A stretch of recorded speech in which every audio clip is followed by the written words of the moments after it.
Tem um momento exato, assim, onde a política municipal deixa de ser aquela fofoca de corredor, sabe? E vira, de fato, a história oficial. Tem até um nome técnico para isso. Uhum. É o famoso sinal de abertura, né? Exato, o sinal de abertura. É tipo aquele segundo em que a presidência da Câmara bate o olho no painel, verifica que tem o número mínimo de vereadores ali e crava que os trabalhos estão abertos. E a partir desse milissegundo, a coisa fica séria. Fica muito séria, porque cada palavra, cada ataque, cada promessa vai direto para a ata, fica registrado para sempre. E olha, no nosso mergulho profundo de hoje, a gente vai usar esse exato ponto de partida para entrar na 16ª sessão ordinária de 2026 da Câmara Municipal de Praia Grande. E te digo, viu, provando que a política local é tudo menos um tédio. Com certeza. E bom, a nossa missão com essa análise de hoje é justamente decupar as engrenagens desse poder local, porque assim, para quem acompanha a política só por aquelas manchetes gigantes de Brasília, né, acha que Câmara de Vereador é só bater carimbo. Nossa, sim, acha que é só gente lendo papel em voz baixa. Isso, mas quem está nos ouvindo vai perceber que essa análise quebra todos os paradigmas. É uma sessão que tem uma densidade que eu diria até meio assustadora. Nossa, muito.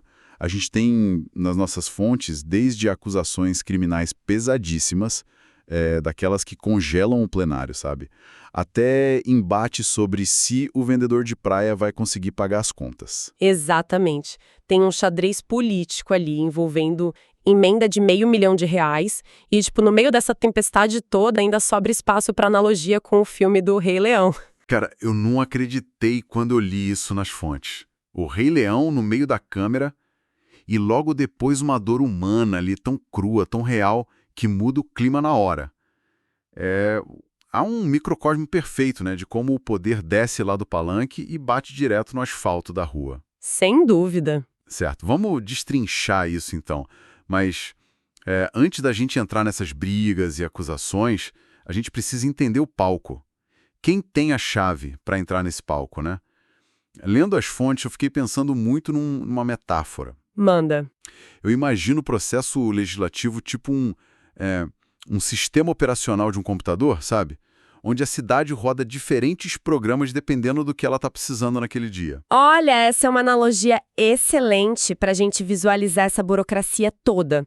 Porque operando dentro desse seu sistema aí, o regimento interno ele tem basicamente 3 grandes programas, ou os tipos de sessões, né? Isso, e se a gente for seguir nessa linha... a sessão solene ela seria tipo a interface gráfica do sistema. Aquela parte bonitinha, focada no usuário. Relações públicas puro, né? Exato. É ali que eles dão título de cidadão honorário, entregam medalha. Não tem aquela aspereza da briga política real. Uhum, é dia de festa. Já a sessão extraordinária, ela funcionaria tipo um patch de segurança emergencial no seu computador. Ah, boa! Aquela atualização que você não pode adiar. Isso mesmo. Ela é convocada totalmente fora do calendário para votar algo que, tá pegando fogo e não pode esperar. Não tem espaço para discurso longo, não tem vereador mandando abraço pro bairro, é entrar, apertar o botão de resolver a crise e fechar o programa. Pode crer.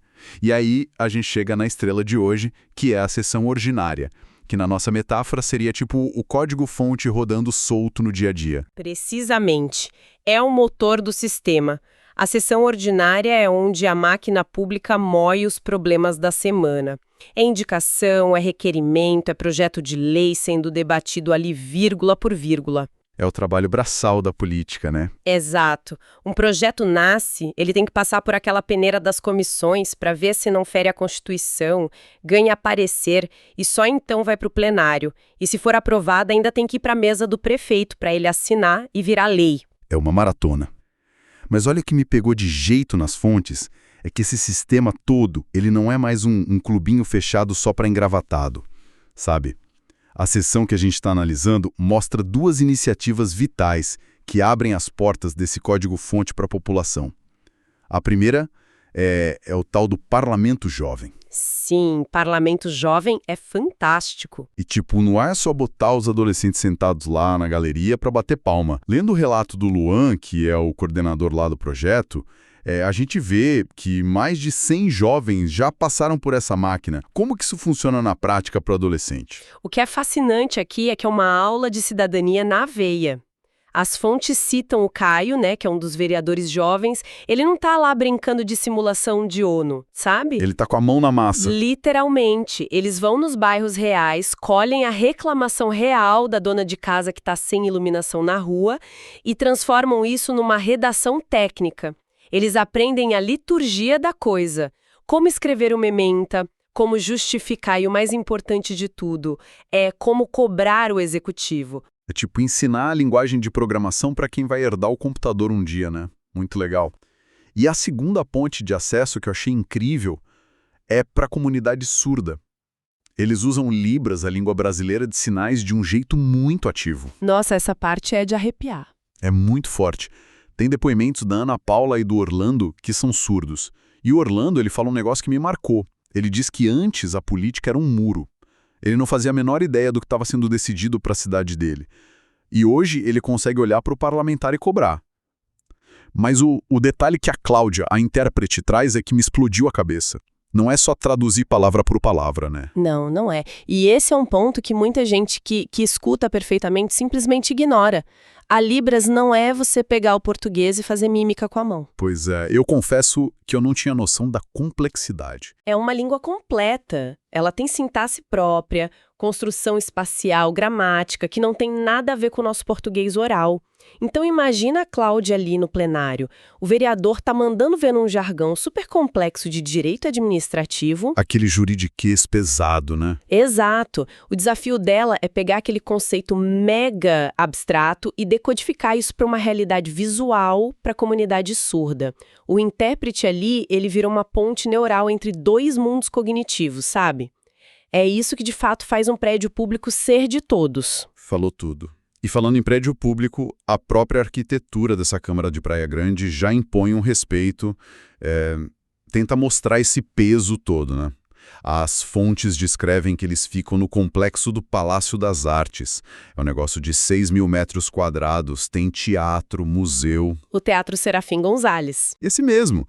E logo na recepção, cara, tem um lustre com 12.000 pedras de cristal. 12.000! E o design foi inspirado no cenário do Fantasma da Ópera. Para você ver o nível da grandiosidade, né? Um palco majestoso, mas por mais bonito que seja o lustre e por mais acessível que seja a transmissão, a resiliência dessa máquina só é testada quando o caldo entorna e quando vem uma crise real. E a crise que a gente vê documentada nessa 16ª sessão, ela testou os limites da casa. Testou com força. Aqui a gente entra no epicentro da tensão. Do nada, o clima que já é agitado sofre um baque porque começam a ler um pedido de cassação. E não é um cidadão qualquer que protocolou, foi o ex-vereador Rodrigo Rosário pedindo a cabeça, a perda do mandato de um vereador que está lá sentado, o Diego Gomes Vieira. E as acusações são de uma gravidade que, olha, paralisa tudo. Sobre o mérito, se é verdade ou não, as fontes relatam que a denúncia envolve supostos favores sexuais com menores de 16 anos em troca de vantagens e presentes. É o tipo de coisa que suga o oxigênio da sala, né? O clima deve ter ficado insustentável. Insustentável. E aí, quem está assistindo, seja lá na galeria ou em casa, quer ver sangue, né? Que é uma ação de cinema, o cara sendo expulso na hora. Só que aí o protocolo bate de frente com a fúria da galera. A Câmara vota e decide não abrir a cassação ali no calor do momento. Eles mandam o caso para a comissão de ética que já estava investigando e, cara, isso dá uma briga gigantesca. Imagino que a pressão em cima da comissão foi absurda. Absurda. O presidente da comissão de ética, o gordinho do povo, ele vai para o microfone e apanha de todos os lados. Ele bate o pé e diz que não vai agir na emoção. Ele fala textualmente que tem inquérito policial rolando e que se a polícia provar a culpa, ele mesmo caça o cara.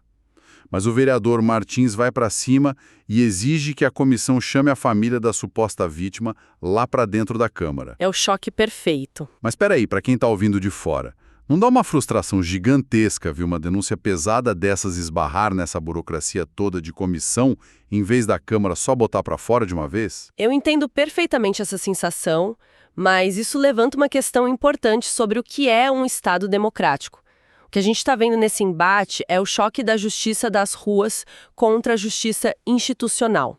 A comissão de ética, ela funciona meio que como um tribunalzinho ali dentro. Certo, um mini fórum. Isso. Se essa comissão simplesmente vai no grito, atropela tudo, não dá direito de defesa e tenta julgar sem ter as provas que só um perito da polícia pode gerar, eles cometem um erro que na lei a gente chama de vício de processo. E aí a emenda sai pior que o soneto. Muito pior. Porque se eles caçam o vereador hoje no grito, indignados, amanhã um juiz de primeira instância olha para o caso e fala, não teve devido processo e anula tudo. E o vereador volta pela porta da frente. Nossa, e aí o desgaste é 1000 vezes pior. Exato. O que o gordinho do povo tentou explicar ali é que a Câmara Municipal não é delegacia e vereador não é CSI. Sabe, eles precisam da blindagem técnica do inquérito para que qualquer punição seja jurídica e irreversível. Novamente, sem a gente dizer se a pessoa X é culpada ou inocente, a máquina exige essa frieza. O justiçamento rápido abre brecha para anulação. Cara, é uma balança muito difícil de equilibrar. Não ser omisso, mas também não meter os pés pelas mãos. E sabe o que é mais doido lendo os documentos? O quê? É que a cidade não pisca. O drama tá rolando e o relógio tá batendo. É aqui que a coisa fica muito interessante, na minha opinião, porque o vereador tem que trocar de lente o tempo todo. Num minuto a denúncia de abuso, no outro é o asfalto que cedeu. O macro e o micro. É uma esquizofrenia paital, né? E como que essas lentes do macro e micro operam nas pautas que eles apresentaram? Olha, no macro, a gente vê umas discussões muito de estrutura. O vereador Márcio Alemão, por exemplo, ele gasta o tempo dele cobrando a regulamentação de uma lei federal a 15.326. E o foco dele é a galera da educação infantil. Os ED&Js, né, os Educadores de Desenvolvimento Infanto-Juvenil? Exatamente, e também os atendentes. Ele quer que eles sejam enquadrados no Fundeb. Para quem nos ouve e talvez não tenha isso de cabeça, o Fundeb é meio que o cofrão federal que sustenta a educação básica no Brasil. É o dinheiro grosso. É a veia principal. E a briga do vereador não é só chegar e falar, dá um aumento aí. É uma engenharia chata, porque a prefeitura tem que regulamentar a lei local para ter o aval de usar essa verba federal para pagar os salários e o recesso dessa galera. É burocracia pura. É gerir a engrenagem. E na mesma pegada macro, o Emerson Camargo vai na tribuna denunciar que o pessoal do SAMU simplesmente não está recebendo as horas extras. Isso afeta o pilar inteiro de saúde da cidade. Nossa, afeta demais. E quando a lente muda para o micro, o que acontece? Meu amigo, aí o plenário lota com os carrinheiros. A galera que é ambulante na praia, o vereador Marcinho Mijata sobe para defender o grupo contra uma lei nova da prefeitura. As leis de padronização da orla? Isso. A prefeitura está exigindo lixeira específica, carrinho novo para dar um visual mais limpo. Até aí, no planejamento urbano macro, beleza. Sim, faz sentido na teoria. Mas e no bolso de quem está empurrando o carrinho na área? Aí que tá. Esse é o micro que dói. Para a prefeitura é estética. Para o ambulante é custo que ele não tem como pagar. Eles veem isso como uma taxa abusiva que vai secar o lucro suado deles. A tensão sobe tanto que começam a gritar que é perseguição política. Virou pauta de sobrevivência. Total. O Marcinho MJ até promete um projeto para exigir transparência nas filas de quem quer licença para trabalhar. É o pão na mesa batendo de frente com a lei de zeladoria. E isso que é fascinante sobre o impacto da lei municipal. Quem está nos ouvindo pode achar que o que muda a vida é a taxa Selic, mas não. O modelo da lixeira obrigatória no carrinho de coco impacta a geladeira dessa família amanhã cedo. Muito mais rápido que qualquer coisa de Brasília. Muito mais. E essa lente do metrô também foca muito naquelas falhas de jurisdição que a gente adora comentar, onde o vereador é cobrado por algo que nem é do município. Nossa, parece muito. A questão das escolas estaduais. O Paulo Monteiro reclamou de uma escola chamada Maria Pacheco Nobre. Superlotação, falta de grana. Mas, peraí, se a escola é estadual, por que o vereador está sendo cobrado na Câmara Municipal? A palavra-chave aí é proximidade. Pensa comigo, se o teto da escola do seu filho está caindo, você que é cidadão comum, vai conseguir ligar para o governador lá no palácio? Não tem como, né? A secretária da secretária não vai nem te atender. Exato. Mas o vereador, você tromba com ele na padaria. Você acha ele no culto da igreja no fim de semana. O legislativo municipal, ele vira esse grande para-choque de toda a frustração da população. Não importa se a culpa é do Estado ou do presidente. A cidade é a trincheira. a trincheira do dia a dia, e isso inclui alagamento nas passagens da Via Expressa que eles debateram também. Teve o Beto Ross quase implorando por uma lata de tinta para pintar uma faixa de pedestre lá num bairro chamado Vila Caiçara, que estava perigoso. Micro do micro. E teve notícia boa no meio desse tiroteio. Teve o projeto Castra Mais, que o vereador Cado Barbosa estava comemorando 1000 castrações de animais num único mês. Olha só, é um moedor de demandas mesmo. Você sai do asfalto quebrado para a cirurgia de cachorro. E conforme a gente avança nas fontes, a gente percebe que em cada buraco na rua tem alguém fazendo cálculo político. Porque a política é feita por pessoas de carne e osso, né? E como tem vaidade e aliança nessas pessoas. A gente vê o xadrez humano se armar só porque alguém diferente sentou na plateia. As fontes apontam que a ex-prefeita Raquel Chini foi assistir à sessão. Nossa, a presença física de um ex-gestor lá dentro muda a gravidade do planeta, né? Ai, como muda. O vereador Martins já pega o microfone e usa a Raquel Chini como munição. Ele fala, eu fui oposição ao seu governo, mas você dialogava, a senhora era acessível. Só que ele estava jogando para outra plateia. O alvo dele era o prefeito atual, o Mourão. O clássico elogiar um para bater no outro. Perfeito. Ele usa a ex-prefeita para dizer que a atual Câmara é ignorada, que o Mourão não despacha com ninguém. Só que tem um detalhe que as notas apontam. O Mourão nem no Brasil estava. Sim, o material de apoio diz que ele estava de licença lá na China. Isso, numa viagem oficial, fução, tecnologia e coisa de porto, porque a região lá tem o Porto de Santos pertinho. E na política local, meu caro, você pisou fora da cidade, a oposição faz a festa. Faz o baile inteiro, mas a base aliada do governo não aceitou calada não. E aqui entra a melhor parte. A vereadora Janaína Balares pede a palavra e, para defender o prefeito, ela decide usar uma metáfora do filme O Rei Leão da Disney. Eu li isso e fiquei pensando como que ela amarrou essa loucura. Ela foi cirúrgica nos arquétipos. Ela chama o prefeito Mourão de Mufasa, o rei bonzinho, sabe que tem experiência e está lá protegendo o reino, caçando o alimento para a alcateia crescer. E a oposição viu o Scar. Literalmente. Ela diz que quem está criticando age que nem o Scar, que só quer o trono para inflar própria vaidade, não tá nem aí para o reino de verdade e fica minando quem está trabalhando. Cara, foi uma forma lúdica, mas foi um soco no estômago da oposição, tirando toda a credibilidade das críticas deles. E o debate já sai do mundo da Disney e cai na grana pesada de novo, né? Porque esse vereador Martins, ele não só bateu, ele trouxe um trunfo. Um checkmate. Ele anuncia no plenário uma emenda de R$500 mil, 500 mil. Nossa, de onde veio? Ele conseguiu com a deputada Renata Abreu, que é presidente nacional do partido dele, e o dinheiro vem carimbado para a saúde, para uma carreta de atendimento para pessoas com autismo. Basicamente, ele jogou R$500 mil na mesa e disse, vocês dizem que eu sou o Scar, que só quero poder? Então toma aqui R$500 mil para a saúde da cidade. O que vocês trouxeram? Golpe duríssimo. E como que a Renata Isabel, que é a da liderança do governo, segurou esse piano? Segurou com um cinismo institucional maravilhoso. Ela pega o microfone e agradece. Ela fala tipo, todo o dinheiro que vier para nossa cidade vai ser super bem-vindo pelo executivo, muito obrigada. Ela pega o dinheiro, descola da imagem do opositor e carimba como uma vitória para a prefeitura. Diplomacia política é fascinante. Mas aí as fontes mostram que rola uma quebra de ritmo brutal. De repente, todo esse teatro competitivo some. Cara, essa parte é muito forte. O clima tava de faca nos dentes, R$500 mil, Rei Leão, e de repente o vereador Beto Ross começa a falar de algo pessoal. Ele conta que a mãe dele está enfrentando um diagnóstico de uma doença gravíssima.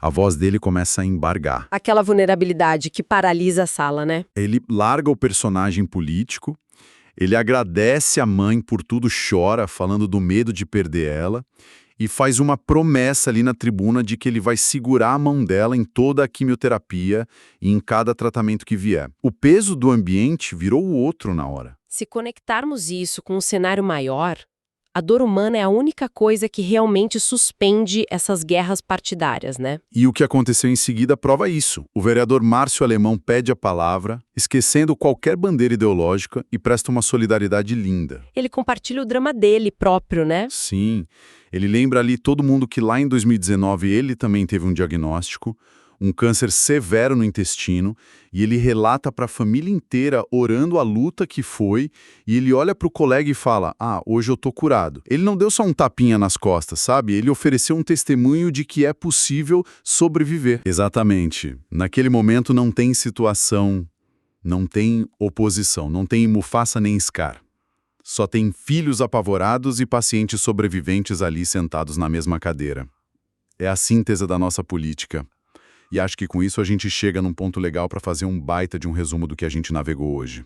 E que raio-x nós fizemos, hein? Olha, nós começamos lá na formalidade do sinal de abertura, descobrimos que jovens adolescentes estão criando leis lá no Parlamento Jovem e que a comunidade surda está batendo na porta cobrando seus direitos graças a intérpretes como a Cláudia, com toda a gramática complexa da Libras. A gente passou pela tensão daquele pedido de cassação e os riscos legais da justiça das ruas. Vimos os educadores lutando pelo Fundeb, os ambulantes na chuva, brigando pelo formato da lixeira do carrinho, e terminamos vendo a fragilidade da vida humana calando uma disputa política pesadíssima. E a pergunta para quem acompanha a gente é, por que importar, né? Por que gastar energia com isso se não é a sua cidade? A resposta é simples. Essa mesma arquitetura que a gente destrinchou hoje está funcionando na Câmara da sua cidade neste exato segundo. A gente foca tanto no presidente e no governador, mas quem decide a obra que trava o seu trânsito, a escola do seu filho e a taxa do trabalhador é a tribuna municipal, é a política real. É o macro e o micro colidindo todo dia. E a gente vai encerrando essa nossa análise profunda por aqui. Um muito obrigado a todo mundo que nos acompanhou e que curte destrinchar essas engrenagens do poder com a gente. Muito obrigada pela escuta atenta de quem está do outro lado dos fones. E para fechar, eu queria deixar só mais uma coisinha para vocês pensarem.